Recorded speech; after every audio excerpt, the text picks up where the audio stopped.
Hi everyone, I'm Jill Seifert.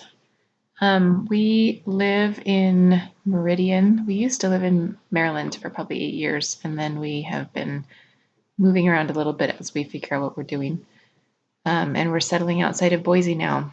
We've never been to Idaho before this, and it's exciting how easily we've fallen in love and into place with the word that we found. I'm pursuing a marriage and family degree because after 18 years of marriage and motherhood, I've decided it's my career and I ought to be educated and trained professionally to make sure I'm doing a good job with them. I particularly like that once upon a time, a couple years ago, I ran a marathon, and then soon after I ran another one. It's hard to commit to doing school and running at the same time with my 7 kids, 6 of whom I homeschool, and one who's 9 months old. And so I just like to look back at that accomplishment and know that I can do hard things bit by bit. I hope that I can be more open to what's out there in children's lit. That's why I'm taking this class. There's so much nonsense, and I don't like how politics get into children's books, and I tend to be more stringent with what I want my kids to read. Not that they have a censor. I don't go in and censor their books, but I wouldn't choose some of the books that they would choose for themselves. Not that they're inappropriate, just because I think they're dumb or because the politics are in there and I just, So I want to take that off of my mental filter and be able to be more open to the books that are out there. I want to have a wider repertoire of books outside of the standard classics. My top 10 children's books are The Seven Silly Eaters by Mary Ann Hoberman.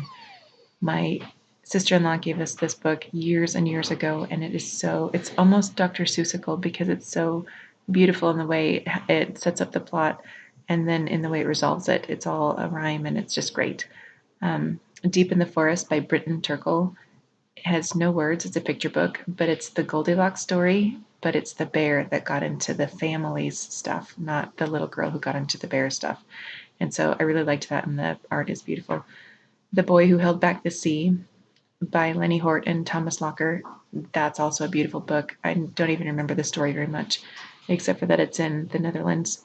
And the art is just beautiful. The Lion, the Witch, and the Wardrobe, Little Women, Number the Stars, Rikki Tikki Tavi by Rudyard Kipling, Heidi by Joanna Spyri, Wind in the Willows. I loved reading that book to my kids. It was great.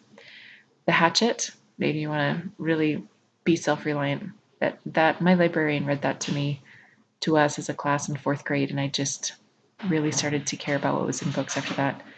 Pinocchio by Carlo Collodi, not the Disney version, but the actual version. Pinocchio is a mess. And the Wizard of Oz series, I read that when I was a kid, and I loved it. And I went back to the library and read every single one. I loved the magic that was in that. So those are the books that I love, and there are only 10. There's probably 50 books that I totally love. But anyway, that's me in a nutshell, and it's nice to meet you. I'll see you on the boards, and I look forward to seeing the books that you have. I've already looked at a couple of the videos and really enjoyed the books that you've introduced and the way that you have. It's great. This is going to be fun. See ya.